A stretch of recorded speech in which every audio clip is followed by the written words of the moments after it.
All of you good evening. బాగా dull అయిపోయినావా?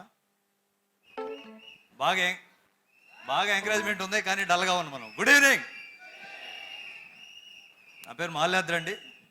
ఈ యొక్క ఫర్ఎవర్ లివింగ్ ప్రొడక్ట్స్ అనే కంపెనీలో ఎఫ్బిఓగా ఉన్నాను. అంటే ఈ కంపెనీకి రాకముందు ఏంది, వచ్చిన తర్వాత ఏందనేది జస్ట్ ఒక 10 minutes చెప్తాను నేను. ఏందండి అది? అంటే చాలామంది అంటుంటారు, అంటే బాగా చదువుకొని ఉంటేనే ఎఫ్ఎల్పిలో సక్సెస్ అవుతారు, టౌన్లో ఉంటేనే సక్సెస్ అవుతారు, బాగా ఎడ్యుకేషన్ ఉండాలి, ఆ నాలెడ్జ్ ఉండాలి, ఈ నాలెడ్జ్ రకరకాలుగా చెప్తుంటారండి. అంటే నా క్వాలిఫికేషన్ పరంగా తీసుకుంటే 10+ ఐటీఐ అండి. నేను ఐటీఐ ఫిట్టర్ చేశాను. చేసిన తర్వాత ఆటోమేటిక్గా ఒక చిన్న జాబ్లో జాయిన్ అయ్యండి. జాబ్లో జాయిన్ అయితే మా నాన్న ఏదో చెప్పాడని చెప్పి ఒకసారి నన్ను తీసుకెళ్ళి జాబ్లో జాయిన్ చేసి సివిల్ సెక్షన్లో జాయిన్ చేశారండి. అంటే నేను చేసింది ఐటీఐ ఫిట్టరు, టెక్నికల్గా జాయిన్ చేయాల్సి ఉంటే నన్ను తీసుకెళ్ళి సివిల్ సెక్షన్లో జాయిన్ చేశారు. సివిల్ సెక్షన్లోకి వెళ్తే ఆ రోజు ఒక డ్రైనేజ్ కాలువ లోడ్ ఇచ్చారండి షుగర్ ఫ్యాక్టరీలో. అంటే క్యారియర్ తీసుకెళ్ళి ఆ క్యారియర్ తినకుండా ఇంటికి వచ్చేస్తే నైట్ నాన్న చూసి క్యారియర్ తీసుకెళ్ళింది అలాగే తీసుకొచ్చావేమని అడిగాడు. అడిగితే అక్కడ ఇది నాన్న పరిస్థితి అంటే జాబ్ మానేస్తావా అన్నారు. లేదు నాన్న, నీకు చెడ్డ పేరు వస్తుంది, నేను జాబ్ మానేస్తే నేను మానేను, అట్లాగే చేస్తానని చెప్పి చేస్తూ ఉండే క్రమంలో నన్ను జాయిన్ చేసిన వ్యక్తిని అడిగాను, నెక్స్ట్ ఏం సార్ నా పరిస్థితి అంటే, సీజన్ వెళ్ళిన తర్వాత అన్ సీజన్లో నేను తీసుకెళ్ళి టెక్నికల్ సెక్షన్లో జాయిన్ చేస్తా అన్నారు. ఆ గాడ్ గిఫ్ట్ తర్వాత ఆటోమేటిక్గా ఒక చిన్న అప్రెంటిస్ అని ఒకటి ఉంటుందండి. ఐటీ ఫిట్ అయిన తర్వాత అప్రెంటిస్ వచ్చింది. అప్రెంటిస్ వచ్చే క్రమంలో అది కంటిన్యూ చేస్తే ఆ టెక్నికల్ ఫీల్డ్లో వెళ్ళిపోయాను. వాళ్ళు ఆ విజయ పాల్ డైరీ ఐడియా ఉంటుందండి చాలామందికి, విజయ పాల్ అంటే ఫేమస్. ఆ పాల్ డైరీలో నేను అప్రెంటిస్ కంప్లీట్ అయిన తర్వాత 18 members మేము అప్రెంటిస్ చేస్తే నన్ను ఒక్కనే మళ్ళీ రీజాయినింగ్ అండి. వితిన్ 2 daysలో నువ్వు వచ్చి మళ్ళీ జాయిన్ అయిపోవాలని చెప్పారు. దేనికి సార్ వీళ్ళు జాయిన్ అవ్వమంటున్నారంటే, నేను టైం చూసేవాడిని కాదండి, వర్క్ వస్తుందా లేదు చూసేవాడిని. అక్కడ టోటల్గా రిఫ్రిజరేషన్ ఆపరేటర్ మొత్తం కంప్లీట్గా నేర్చుకున్నాను. ఇతను కానుంటే ప్లాంట్ మొత్తం రన్ చేస్తున్నట్టు నన్ను జాయిన్ చేసుకున్నారు. శాలరీ ఎంత అంటే నెలకు 1200 అండి. అంటే 96లో నా స్టార్టింగ్ శాలరీ 647 రూపాయలు. అప్రెంటిస్లో నేను జాయిన్ అయితే నా శాలరీ 1200 అండి. దాదాపుగా అలా అప్రెంటిస్ కంప్లీట్ చేసుకుని జాబ్ చేస్తూ ఆ జాబ్ అని ఈ జాబ్ అని ఒకే మిల్క్ డైరీలో కంటిన్యూ చేస్తుంటే తర్వాత ఒక ప్రైవేట్ డైరీ వాళ్ళు ఆఫర్ పెట్టారు నాకు.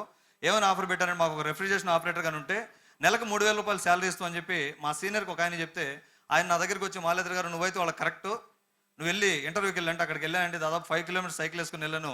అక్కడ ఇంటర్వ్యూ అయిపోయిన తర్వాత ఆయన చెప్పింది ఏంటంటే, మా డైరీ పరిస్థితి బాగాలేదు, నువ్వైతే అన్ని కరెక్ట్గా చెప్తున్నావు, కానీ నీకు 2500 రూపీస్ శాలరీ అయితే ఇవ్వగలను. అంటే 1200 ఇక్కడ వస్తుంది, అక్కడ 2500. ఏందండి పరిస్థితి? అంటే 2 times పెరిగింది కాబట్టి ఆటోమేటిక్గా టక్కన అక్కడ జంప్ అయిపోయాను జాబ్ కోసం. అక్కడ జంప్ అయ్యే క్రమంలో అక్కడ చేస్తూ ఉంటే అక్కడికి వెళ్ళిన తర్వాత తెలిసింది కష్టాలు ఎలా ఉంటాయి అనేది. అంటే ఇక్కడ నేను విజయ డైరీలో చేస్తుంది government, time to time duty అయిపోయేది. నేను ప్రైవేట్ డైరీలోకి వెళ్ళాను, 9 to 6 అని చెప్పి నన్ను జాయిన్ చేసుకున్నారు. ఏ రోజు కూడా 9 to 6 నాకు రిలీవ్ ఇచ్చింది లేదండి. నాకు నెల్లూరు నుంచి 30 kilometers మా ఊరు, డైలీ అప్ అండ్ డౌన్ చేస్తుండేవాడిని. అప్ అండ్ డౌన్ చాలా ప్రాబ్లంగా ఉందని మా నాన్నతో మాట్లాడి నెల్లూరు ఫ్యామిలీ షిఫ్ట్ అయ్యాను. 2500 శాలరీ, 1000 రూపీస్ హౌస్ రెంట్. ఎలా ఉంటుందండి పరిస్థితి? ఆ టైంలో మా ఫ్రెండ్స్ కొంతమంది ఫెస్టివల్స్ అప్పుడు ఎక్కడన్నా కలిసే క్రమంలో నేను వేసుకునే డ్రెస్ కావచ్చు, ఇక్కడ కనిపిస్తుందండి అందరికీ, ఏందండి అది? ఫ్రెండ్స్ ఇన్వైట్ చేస్తే మంచి ఫెస్టివల్ వచ్చినప్పుడు అందరం కళ్ళతో వెళ్తే నేను సైకిల్ వేసుకుని వెళ్ళేవాడిని, వాళ్ళు బైక్లు వేసుకొని వచ్చేవాళ్ళు. వాళ్ళు మంచి మంచి డ్రెస్ వేసుకోవచ్చేవాళ్ళు, నేను మాత్రం పాత డ్రెస్సులు వేసుకొని అసలు నాకే చాలా బాధగా ఉండేది. వాళ్ళ మధ్యలో మాట్లాడుతుంటే వాళ్ళు మాత్రం చాలా ఫ్రీగా ఉండేవాళ్ళు నాతో. నాకేదో ఫీలింగ్ ఉండేది. అంటే వీళ్ళు చూస్తూ ఉంటే నేను చదువుకోలేదు, వీళ్ళు చదువుకున్నారు, ఇంతే కదా తేడా. చదువుకున్న వాళ్ళు ఎవరు ఏం సంపాదించలేదు, ఏదో ఒకటి చేయాలి, పార్ట్ టైం చేయాలని ఆలోచిస్తూ ఉండే క్రమంలో ఒక క్లోజ్ ఫ్రెండ్ అని నా క్లాస్మేట్ చిన్నప్పటి నుంచి ఇప్పుడు కూడా చాలా క్లోజ్గా ఉంటాడు. నా గ్రూప్లో చాలామంది తెలుసు అబ్బాయి. అతను అడిగితే మంచి సలహా ఇచ్చాడు, కాఫీ పొడి బిజినెస్ చేయమని చెప్పాడండి. ఈ కాఫీ పొడి బిజినెస్ గురించి నేను మెంబర్ ఆఫ్ పర్సన్తో షాపులకి వెళ్ళి మాట్లాడి వాళ్ళందరిని అడిగితే ఏం చెప్పారంటే, కాఫీ పొడి బిజినెస్కి పెట్టుబడి 5000, కానీ నువ్వు బాగా చేస్తే మంచి ఆదాయమేను, ప్రతిరోజు నువ్వు ఉదయం కాఫీ పొడి ఇచ్చేయాలి అందరికీ, సాయంత్రం 6 గంటలకు వస్తే కలెక్షన్ ఇస్తారు, 6 తర్వాత వస్తే నీకు కలెక్షన్ రాదని చెప్పారండి. ఆ టైంలో ఇది కలెక్షన్ రాదు అంటున్నారు. నాకు ఏ రోజు కూడా డ్యూటీ 9 to 6 అయిపోదు కాబట్టి ఈ బిజినెస్ నాకు వీలు కాదని చెప్పి వదిలేస్తున్నాను. కానీ సెర్చింగ్గా చేస్తూనే ఉన్నాయండి. అంటే నాకు సైకిల్ ఉంది, డ్యూటీ దిగిన తర్వాత టౌన్లోకి వచ్చేది అలా తిరుగుతూ ఉండేది. చాలామంది చూసేమన్నారంటే, ఏంది ఈ మధ్య టౌన్లో అట్లా తిరుగుతున్న సోంబేరు అయిపోయావా అన్నారండి. అలా తిరుగుతూ ఉంటే ఒకరోజు యాక్సిడెంట్ అయింది నాకు. ఆ యాక్సిడెంట్ ఇంట్లో పడుకున్నాను. పండుకుంటే క్రమంలో పర్సన్ వచ్చి డోర్ కొట్టాడు. డోర్ కొట్టింది ఎవరంటే ఎల్ఐసి ఏజెంట్ అండి. నేను చూసి మా మిస్సెస్ ఉండి ఎల్ఐసి ఏజెంట్ డోర్ కొట్టారు ప్రసాద్ అని చెప్పగానే ఆయన అయితే లేనని చెప్పాను. ఎందుకంటే నాకు ఒక 1 month బిఫోర్గా నా దగ్గరికి వచ్చి ఎల్ఐసి పాలసీ చేయమని, నాకు వచ్చే శాలరీ తక్కువ, నేను పాలసీ ఏం చేసేదని నేను చేయనని చెప్పాను. ఆ చెప్పే క్రమంలో ఆయన డోర్ కొట్టి మళ్ళీ చూస్తూ పిలుస్తుంటే మా మిస్సెస్ చెప్పగానే నేను లేనని చెప్పంటే ఆయన చేసిన మంచి పని ఏంటంటే అండి, నన్ను ఇక్కడ తీసుకొచ్చేదానికి అతను అతను కొంచెం హ్యాండిక్యాప్డ్ అయినా కూడా కాలు కొంచెం పైకి ఎత్తి డోర్లో తొంగి చూసి, సైకిల్ ఉంది కదమ్మా, మీ హస్బెండ్ ఎక్కడ పోవడం చెప్పాడండి. ఇంకా మా మిస్సెస్ అప్పుడైతే, నా చేత అబద్ధం చెప్పించావు, నేను అబద్ధం చెప్పానని చెప్పి ఫీల్ అవుతారు కదా వాళ్ళు, ఏమన్నా అనుకుంటారు కదా. సరే పిలువని చెప్పాను. ఫుల్ టైఫాయిడ్ ఫీవర్ అండి. అతను వచ్చి అలోవెరా జెల్ కుండలో పెట్టుకొని తాగాలి, మోకాళ్ళ నొప్పులు తగ్గిపోతాయి, గ్యాస్ ట్రబుల్ తగ్గుతుంది, ఆ ప్రాబ్లం తగ్గదు, ఈ ప్రాబ్లం తగ్గదు అంటుంటే, అతను వచ్చేటప్పటికి నా సిచ్యువేషన్ ఏంటంటే, నిద్ర వస్తుందండి, తినేస్తున్నాను, నిద్ర వస్తుంది, ఇంట్లో టీవీ లేదు, నేను మా మిస్సెస్ ఇద్దరమే ఉన్నాం, పిల్లలు కూడా లేరు మాకు అప్పటికి. ఆ నిద్ర పోవాలంటే ఏం చేయాలంటే బయట వెళ్ళాలి. ఆ బయట వెళ్ళేదాన్ని దొరికిన అవకాశమే మా అప్లైన్ అండి, ప్రసాద్ బాబు, టీ ప్రసాద్ బాబు అని. అతను తీసుకెళ్ళి వైస్రా గారి దగ్గర కూర్చోబెట్టేశారండి. వైస్రా గారు చాలా హడావుడిగా ఉన్నారు. అక్కడికి వెళ్ళి కూర్చోగానే, నేను కొంచెం అర్జెంటుగా వెళ్ళాలి, ఏం మాట్లాడాలి చెప్పండి అంటే, ఒక 10 minutesలో మాట్లాడతానని చెప్పాడు. కూర్చోబెట్టి అడగని నన్ను అడిగారు, ఏం చేస్తున్నాడు? జాబ్ చేస్తున్నాను సార్, 96 నుంచి జాబ్లో ఉన్నాను, 2005 అక్టోబర్లో విన్నానండి బిజినెస్. విన్నప్పుడు నా శాలరీ 3500 అండి. అంటే టోటల్గా 9 years జాబ్లో నా శాలరీ 3500. సార్ బిజినెస్ అంతా చెప్పిన తర్వాత అలోవెరా జెల్ అంటే ఏంది అర్థం కాలేదు, ఆర్కిటెక్ట్స్కి అర్థం కాలేదు, మార్కెటింగ్ ప్లాన్ అర్థం కాలేదండి. నాకు ఫైనల్గా అర్థమైంది, ఒకటే పెట్టుబడి లేదనేది అర్థమైందండి.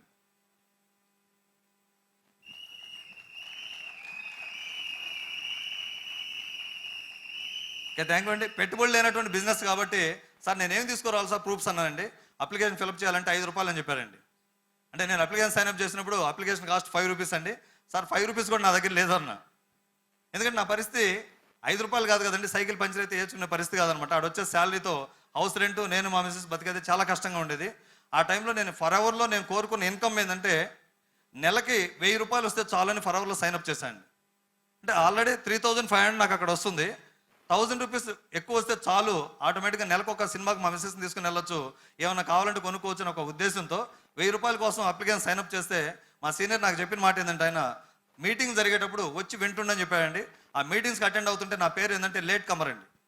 ఎందుకంటే అక్కడ డ్యూటీలోంచి నేను లేట్గా మీటింగ్కి వెళ్ళేవాడిని, వెనకాల నిలబడి మీటింగ్ వినేవాడిని. అలా మీటింగ్ వింటూ ఉంటే జస్ట్ ఒక 1 month 1.5 months టైంలో నాకు అర్థమైంది ఏంటంటే, ఆర్టీసీ కండక్టర్ జాబ్ మానేశాడు గవర్నమెంట్, నేను ప్రైవేట్ జాబ్ నేను ఎందుకు మానేయకూడదని ఇంట్లో మా మిసెస్తో డిస్కస్ చేస్తే, నీకేమన్నా పిచ్చా, 9 సంవత్సరాలు జాబ్ చేసావు, ఎందుకు మానేస్తావు అంటే, నేను ఎవరి మాట అయినా డిసైడ్ అయిపోయాయని చెప్పి జాబ్ మానేసండి. మానేసిన తర్వాత ఆటోమేటిక్గా మా శ్రీకాంత్ సార్ చెప్తుంటారు అప్పుడప్పుడు కుర్కుర్ అని చెప్తుంటారు అనమాట. ఆటోమేటిక్గా స్టార్ట్ అయిపోయింది ఇంట్లో కుర్కుర్. అంటే అంతకుముందు డ్యూటీకి వెళ్తే ఏదో ఒక రకం డ్రెస్ వేసుకెళ్ళేవాళ్ళం, ఇప్పుడు ఫర్ అవర్లోకి వచ్చాం కాబట్టి టక్ చేసుకుంటే బయటకు పోతే వాల్యూ అనేవాళ్ళు, టక్ చేయడం తెలియదండి నాకు. అంటే టక్ చేసుకోవాలంటే ఎక్కడలేని సిగ్గు, అటువంటిది ఫర్ అవర్లో చేయాలని చెప్పారు. ఆటోమేటిక్ టక్ చేసుకుని బయటకు వచ్చి ఎవ్రీడే ఒక 5 to 8 మెంబర్స్తో మాట్లాడు, అదండి నా టార్గెట్. ఒక 1 month గడిచే క్రమంలో ఆటోమేటిక్గా అందరికి వెళ్ళిపోయింది ఇంటిమేషను, జాబ్ మానేశాడు, ఫ్యామిలీ రోడ్డు మీద పడిపోద్ది. ఆటోమేటిక్గా మా అత్తగారు వచ్చాము ఏమి అడిగారంటే, మా అమ్మాయి నీకు ఇచ్చింది జాబ్ చూసి ఇచ్చాము, నువ్వు అటువంటి పరిస్థితి నువ్వు జాబ్ ఎందుకు మానేసావు? మా నాన్న ఫోన్ చేసి, నువ్వు అక్కడ జాబ్ మానేసి ఇంటికి వచ్చి పొలం పని చేసుకుంటే, నేను ఒకటే చెప్పాను, ఒక 2 సంవత్సరాలు నాకు టైం ఇవ్వండి, 2 సంవత్సరాల తర్వాత మీరు అందరూ వచ్చినా కూడా మిమ్మల్ని అందరిని చాకే స్తోమత నాకు వస్తుంది, ఆ లోపలగా నేను అది సాధించలేకపోతే మీరేం చెప్తే చేస్తా అని చెప్పి ఒక 2 years టైం తీసుకున్నా అండి. 2 years టైం తీసుకుని వర్క్ స్టార్ట్ చేసే క్రమంలో జస్ట్ ఒక 6 monthsలో అక్కడ ఆటోమేటిక్గా డెమోకి వాటన్నిటికీ నేను హెల్ప్ చేస్తూ ఉండే క్రమంలో, ఇలా డెమోలకి వీటన్నిటికీ హెల్ప్ చేస్తూ ఉండేవాడిని అండి. హెల్ప్ చేస్తూ ఉండే క్రమంలో వితిన్ 6 monthsలో సూపర్ అయ్యానండి.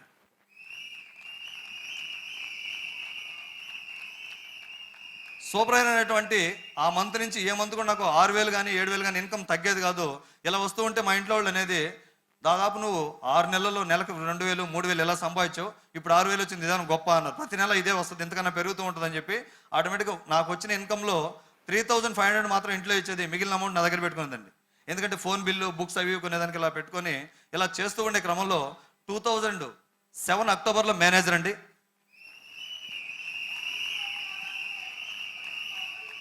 మేనేజర్ అయినప్పుడు ఫస్ట్ చెక్ వచ్చేసి నాకు 68,000 వచ్చిందండి. అంటే జస్ట్ ఆ చెక్ నేను అకౌంట్లోంచి డ్రా చేయకుండా అకౌంట్లో వేసి ఆ క్యాష్ అలాగే పెట్టుకొని 2 daysకి ఒకసారి వెళ్ళి ఏటీఎంకి వెళ్ళి మినీ స్టేట్మెంట్ తీసుకొని చూసుకుంటా ఉండే, నా దగ్గర 68,000 డబ్బులు ఉన్నాయండి. ఎందుకంటే ఏ రోజు కూడా బ్యాంక్ అకౌంట్ అంటే తెలియదండి నాకు, అకౌంట్ ఓపెన్ చేయడం కూడా తెలియదు. ఫర్ అవర్లోకి వచ్చిన తర్వాత అకౌంట్ ఓపెన్ చేయాల్సిన అవసరం వచ్చింది. అకౌంట్ ఓపెన్ చేయడం, అక్కడి నుంచి బ్యాంక్ వెళ్ళడం, స్లిప్పులు రాయడం, బ్యాంక్లో డబ్బులు వేయడం, ఇటువంటి అన్నీ కూడా ఫర్ అవరే నేర్పించిందండి నాకు. ఇలా మనకు చేస్తూ ఉండే క్రమంలో 2008లో ఒక బైక్ తీసుకున్నాను అండి. సైకిల్ కాస్త బైక్ అయిపోయిందండి.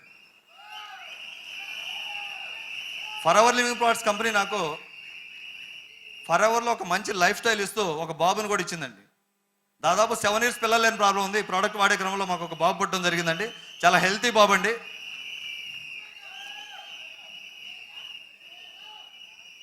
తర్వాత ఆటోమేటిక్గా నా వర్క్ నేను చేసుకుంటూ పోతూ ఉంటే, అంటే నా వర్క్ ఏందండి డైలీ, నేను నాకు చెప్పాను డైలీ నా వర్క్ ఏంది, ఇంట్లో నుంచి బయట వస్తే పర్ డే వచ్చేసి 5 to 8 మెంబర్స్తో అదే నా టార్గెట్ అండి. మా సీనియర్ నాకు అదే చెప్పాను, నేను అదే చేస్తున్నా.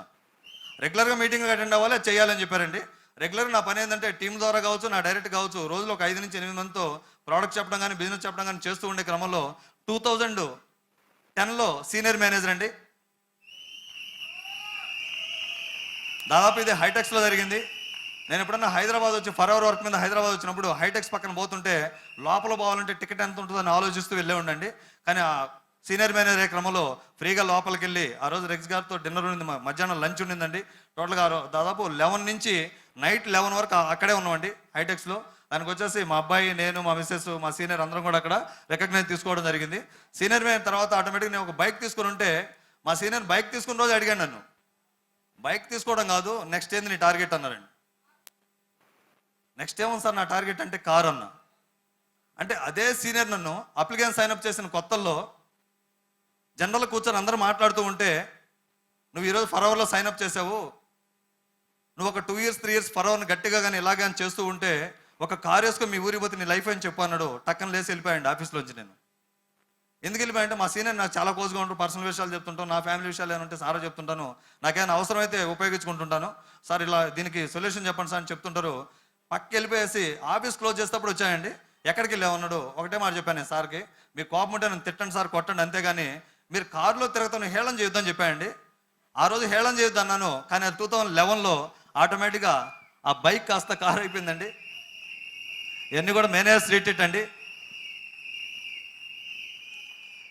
మేనేజర్ స్ట్రీట్కి అచీవ్ అయినప్పుడు జైపూర్కి వెళ్ళామండి. ఫస్ట్ టైం ఫ్లైట్ ఎక్కడం అండి. అంటే ఫస్ట్ టైం ఫ్లైట్ ట్రిప్కి ఎలిజిబుల్ అయితే ఎలా ఉంటుందండి పరిస్థితి. కంపెనీ నుంచి లెటర్ వచ్చిన రోజు నుంచి నెక్స్ట్ డే గడవట్లేదండి మాకు. లెటర్ వచ్చింది చూసిన రోజు దగ్గర నుంచి మాకు నెక్స్ట్ డే గడవట్లేదు. ఎందువల్ల గడవట్లేదు అంటే ఎప్పుడెప్పుడు టైం వస్తుందా ఫ్లైట్ ఎక్కదాం అంటే, మేము 1994-96 ఐటీఐ చేస్తే 96లో నేను చెన్నైకి వెళ్ళాను. చెన్నైకి వెళ్ళి ఎయిర్పోర్ట్లో ఫ్లైట్ చూసి దానికోసం గోడకి చూసామండి మేము. అటువంటిది for hour living plots company ద్వారా 2010లో వచ్చేసి గోవా జైపూర్ ట్రిప్కి ఎలిజిబుల్ అయ్యండి. మేనేజర్ స్ట్రీట్కి ఎలిజిబుల్ అయ్యి ఆటోమేటిక్గా అక్కడ పోయేటప్పుడు తెలిసిందనమాట ఫ్లైట్ ఎక్కితే ఎలా ఉంటుందని. ఆ రోజు వరకు ఎయిర్పోర్ట్లోకి ఎలా పోవాలో కూడా తెలియదు. ఫర్ అవర్ అది కూడా నేర్పించిందండి మనకి. సేమ్ టైం 2011లో ఒక మంచి కార్ అండి, అది కూడా మా సీనియరు, నువ్వు కారు కొంటా అని డేట్ ఇచ్చావు, కొంటున్నావా లేదా, డ్రైవింగ్ నేర్చుకున్నావా లేదా అంటే కనిపించినప్పుడల్లా కీ వదిలేస్తుంటాండి నాకు. అంటే ఎలాగైనా కొనాలని చేస్తూ ఉండే క్రమంలో 2011లో కార్ తీసుకున్నాను అండి. ఆ తర్వాత ఆటోమేటిక్గా నెక్స్ట్ ట్రిప్స్ ఇవన్నీ ఎలిజిబుల్ చేసుకుంటూ ఉండే క్రమంలో లాస్ట్ 2016 ఆగస్ట్లో కార్ ప్లాన్ లెవెల్ 1కి అచీవ్ అయ్యానండి. అచీవ్ అయ్యే క్రమంలో ఇవన్నీ కూడా గోవాకి వెళ్ళినప్పుడు తీసినటువంటి ఫొటోస్ అండి. గోవా మేనేజర్ స్ట్రీట్లో ఇవన్నీ కూడా మేము తీసుకున్న ఫొటోస్. అంటే ఏ రోజు కూడా మేము, అంటే ఈ ఫోటోని చూస్తే నాకు చాలా హ్యాపీగా ఉంటుందండి. ఎందుకంత హ్యాపీగా ఉంటుందంటే, మేము 2008లో బాంబేకి వెళ్ళామండి సార్తో ఫోటో దిగాలండి, రెక్స్ గారితో ఫోటో దిగాలండి. అటువంటిది గోవాలో ఉన్నప్పుడు 3 days కంటిన్యూగా ఆయన కనిపించినప్పుడల్లా ఫోటో దిగుతున్నాను నేను. కనిపించినప్పుడల్లా షేక్ హ్యాండ్ తీసుకునే సార్ ఫోటో సార్ అంటే ఆయన హ్యాపీగా వచ్చి నిలబడుతున్నాడు, ఫోటో తీసుకుంటున్నాం అనమాట. అంత ఫ్రెండ్లీగా ఉంటారండి అందరూ కూడా. ఇక్కడ మనకి ప్రతి ఒక్కరు కూడా చాలా ఫ్రెండ్లీగా ఉంటారు, సీనియర్స్ కావచ్చు, కంపెనీ స్టాఫ్ కావచ్చు, అందరూ కూడా ఇలా చేస్తూ పోతూ ఉంటే ఆటోమేటిక్గా 2016 అండి, అసలు నా జీవితంలో ఎప్పుడు నేను అటువంటి కారులో తిరుగుతాను ఊహించలేదనమాట. కార్ ప్లాన్ లెవెల్ 1కి అచీవ్ అయిన తర్వాత ఆటోమేటిక్గా చెప్తూ ఉన్నారు. ఆ చెప్తూ ఉండే క్రమంలో వినగా నేను కారు కొనాలని ఆలోచిస్తుంటే, నేను కొనుక్కోవాలనుకున్న కారు వేరే, అక్కడ పోయిన తర్వాత నేను కొనుక్కున్న కారు వేరేనండి. ఎందుకంటే అది ఒక ఫర్ అవర్లో ఉన్నాం కాబట్టి అంత ధైర్యంగా ఆ కారు తీయగలిగానండి. లేకపోతే ఎటువంటి పరిస్థితిలో నేను తీయలేను. ఎందుకంటే మా ఫ్యామిలీ బ్యాక్గ్రౌండ్ తీసుకున్న ఆస్తులు ఏమి లేవండి. జస్ట్ మేము పని పోవాలి, తెచ్చుకోవాలి, తినాలి, బతకాలి. ఫ్యామిలీ బ్యాక్గ్రౌండ్ తీసుకుంటే అటువంటి పరిస్థితుల్లో ఫర్ అవర్లో కార్ ప్లాన్ 1కి అచీవ్ అయిన తర్వాత ఒక తెలిసిన ఫ్రెండ్ ఒక అతను తీసుకెళ్ళి ఒక కార్ చూపిస్తే తీసుకోవాలనుకుంటున్నా అంటే, నీకు ఈ కారా, ఇదొద్దు, నీకుండే ఇంటికా చాలే, జాగ్రత్త చేసుకున్నాడు. ఏమి అంటే, ఇంత కార్ తీసుకుని నువ్వు ఎవ్రీ మంత్ ఈఎంఐ కట్టాలా, ఇవన్నీ ఉంటాయి, మంత్లీ మెయింటెనెన్స్ ఇవన్నీ ఇబ్బంది పడుతున్నారు, అవన్నీ కాదు, నేను ఫర్ అవర్లో ఉన్నాను, నాకు అవన్నీ సాధ్యం అవుతాయని చెప్పి తర్వాత వచ్చేసి నేను 2016లో నవంబర్ 16న ఒక మంచి కార్ తీసానండి. మారుతి వాళ్ళది సియాజ్ అండి. సియాజ్ కారు కూడా తీసుకోవడం జరిగిందనమాట. దాదాపు ఆ కారులో తిరుగుతున్నాను ఇప్పుడు. అంటే ఇవన్నీ రావడానికి ఫర్ అవర్లో నేను వచ్చే రోజు నాకేమన్నా అన్నీ నేను నేర్చుకుని దీంట్లోకి వచ్చా అంటే అన్నీ నేర్చుకుని అయితే రాలేదండి. ఇవన్నీ రావడానికి కారణం ఒకే ఒకటండి, రెగ్యులర్గా మీటింగ్స్కి అటెండ్ అవ్వడం, వింటూ ఉండడం, డూప్లికేషన్ అని చెప్తుంటారండి. ఆ డూప్లికేషన్ బాగా చేశాను నేను. సీనియర్స్ ఏదైతే చెప్తారో వాళ్ళు చెప్పింది తూచా తప్పకుండా పాటిస్తూ ఉంటే ఆటోమేటిక్ అంచెలంచెలుగా 3,500 శాలరీతో బిజినెస్లోకి వచ్చిన నేను ఆటోమేటిక్ ఈరోజు నా పరిస్థితి ఏంటంటే లాస్ట్ మంత్ నా ఇన్కమ్ వచ్చేసి మన 15th నా అకౌంట్లో ట్రాన్స్ఫర్ అయిన మనీ ట్యాక్స్ కట్ అయిన తర్వాత అండి 1,54,000 అండి.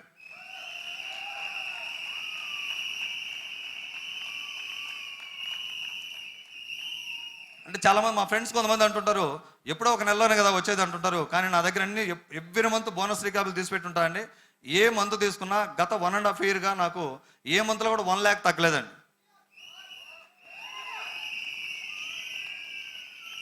అంటే ఏ మంత్లో కూడా నాకు 1.5 lakh తగ్గలేదండి. అటువంటి ఇన్కమ్ ఇక్కడ వస్తూ ఉంటుంది అనమాట. దీని అన్నిటికీ సపోర్ట్ చేసింది ఫస్ట్ మా అప్లైన్ నాకు ఒక దారి ఇక్కడ ఉందని చెప్పి చూపిస్తే, నెక్స్ట్ వచ్చేసి మా సీనియర్ అండి వైఎస్ఆర్ గారు మా అప్లైన్ నన్ను దారి చూపించి వదిలేశాడండి.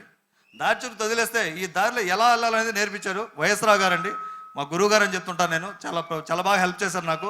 తర్వాత వచ్చేసి హైదరాబాద్లో ఉంటారండి చాలామంది నాకు మా సీనియర్స్ ఉన్నారనమాట. రవీంద్ర సార్ కావచ్చు, ఇంకా శ్రీకాంత్ సార్ కావచ్చు, మమతారెడ్డి మేడం కావచ్చు. అంటే వీళ్ళందరి ద్వారా ఎప్పుడు ఏ డౌట్ అడిగినా కూడా, అంటే ఫోన్ చేసినా కావచ్చు, ఆఫీస్కి వచ్చినప్పుడు మాట్లాడుతున్నా కానీ ప్రతిదానికి ఈ డౌట్కి ఇది సొల్యూషన్ అని చెప్తుంటారు. అదే లాస్ట్ టైం ఒకసారి బాగా డిప్రెషన్లో ఉన్నాను, బిజినెస్ పరంగా బాగా చేస్తున్నాను, కానీ ఒక చిన్న సమస్యతో డిప్రెషన్లో ఉన్నాను. ఆ డిప్రెషన్లో ఉన్నప్పుడు శ్రీకాంత్ గారు ఒక ట్రైనింగ్ అనౌన్స్ చేశారండి. ఆ ట్రైనింగ్ అటెండ్ అయిన తర్వాత సార్కి ఒక 1 week తర్వాత నేను మళ్ళీ హైదరాబాద్ వస్తే చెప్పాను, మీరు ఇచ్చిన ట్రైనింగ్తో నా సమస్య బయటకు వెళ్ళిపోయింది సార్ అని చెప్పాను. అంటే అటువంటి ట్రైనింగ్స్ ఇస్తుంటారండి మనకి.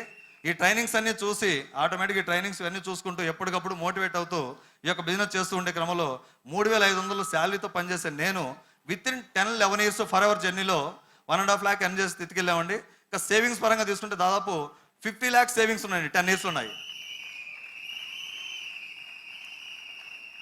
అంటే ఇంత గొప్ప ఆపర్చునిటీ ఈరోజు నాకే కాదండి, ఇక్కడ ఉండే వాళ్ళకి కొత్తగా వచ్చిన వాళ్ళకి కావచ్చు, అందరికీ ఉంది యొక్క ఆపర్చునిటీ. ఎఫర్ట్ పెట్టి ఎవరైతే వర్క్ చేస్తే వాళ్ళందరూ కూడా దీంట్లో సక్సెస్ అయ్యేదానికి బాగా ఉపయోగపడుతుందండి. అంటే ఇంత గొప్ప ఆపర్చునిటీ నాకు ఇచ్చింది మా సీనియర్ కావచ్చు, కానీ ఇండియా తీసుకొచ్చినటువంటి మన అమర్జిత్ ఉబే గారికి, ఈ యొక్క కంపెనీకి హృదయపూర్వక ధన్యవాదాలండి. అదేవిధంగా వచ్చేసి ఈ కంపెనీ CEO రెగ్జ్మోహన్ గారికి, ఇంకా మనకి స్టాఫ్ బాగా హెల్ప్ చేస్తుంటారండి, RDO స్టాఫ్ కావచ్చు, ముంబై స్టాఫ్ కావచ్చు, వీళ్ళందరికీ పేరు పేరున హృదయపూర్వక ధన్యవాదాలు తెలుపుకుంటూ సెలవు తీసుకున్నాను. థ్యాంక్ యూ అండి.